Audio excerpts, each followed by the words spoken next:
Hey there, and welcome back to Say It Right. Today's word is something you'll find in almost every kitchen. Flour. So, how do you say it? The correct pronunciation is flour, just like the word flour. Let's break it down step by step. First, flow, which rhymes with plow.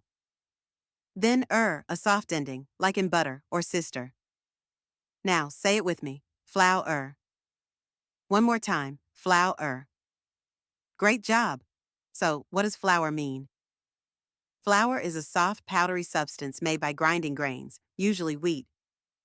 It's used to bake bread, cakes, cookies, and so much more. For example, I need 2 cups of flour for this cake recipe. Don't forget the flour when making pancakes.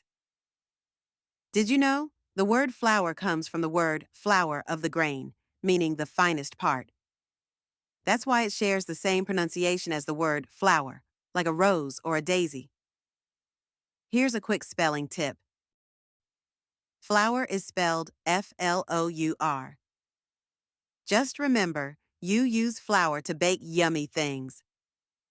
Now that you know how to pronounce flour, you can say it with confidence, whether you're in the kitchen or just chatting about baking.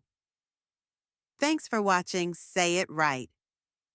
If this video helped you, give it a thumbs up, hit subscribe, and share it with someone who loves baking. Keep practicing, and I'll see you in the next video. Take care.